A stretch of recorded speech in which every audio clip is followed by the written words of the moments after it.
Doctor का काम है मरीज को देखना। उसका काम ये नहीं कि किसी भी दवा की क्वालिटी या उसके मापदंड को वो नापे या मापे।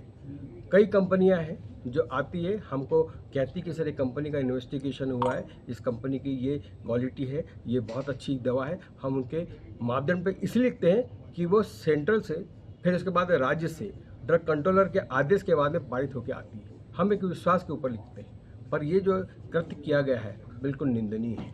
एक ऐसे डॉक्टर को रात्रि के समय अरेस्ट करना, बिना मेडिकल एक्सपर्ट की रिपोर्ट के, बिना किसी इन्वेस्टिगेशन के, बिना किसी सबूत के जो अरेस्ट किया है, वो बहुत ही गलत बात है।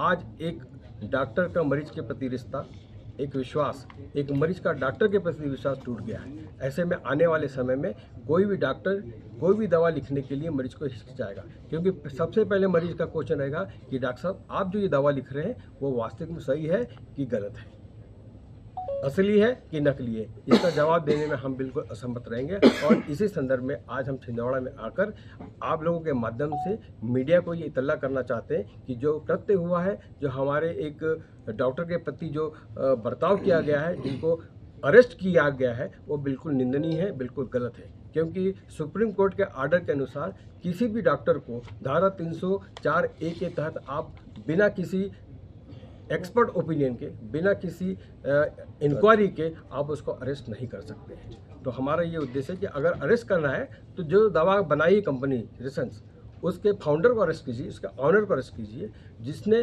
पास कराया है, जिसको हम केंद्रीय औषधि मानक नियंत्रण संगठन कहते हैं या CDSCO कहते हैं, उनको आप अरेस्ट कीजिए, उनके अधिकारी को अरेस्ट कीजिए। आप जो DCGI या drug controller general of India, उनके चीफ को अरेस्ट कीजिए। आप जो राज्य शासन में आया मध्य प्रदेश के जो औषधि नियंत्रण प्राधिकरण है, उनके अधिकारी को कंट्रोल कीजिए। फिर डिस्ट्रिक्ट में जो ड्रग इंस्पेक्टर आते हैं उनको अरेस्ट कीजिए। आपने सीधे आगे हमारे डॉक्टर को अरेस्ट कर दिए बिना किसी नोटिस के, बिना किसी इंक्वायरी के। ये गलत हुआ है। और मेरा यही कहना है कि हम कल विधिवत तरीके से लीगली एक हम नोटिस प्रशासन को देंगे कि हमारा छिंदवाड़ा का ब्रांच पूरा स्ट्राइक पे जाएगा। उसके साथ में जैसी आवश्यकता पड़ेगी पूरे मध्य प्रदेश के डॉक्टर्स स्ट्राइक पे चलेंगे।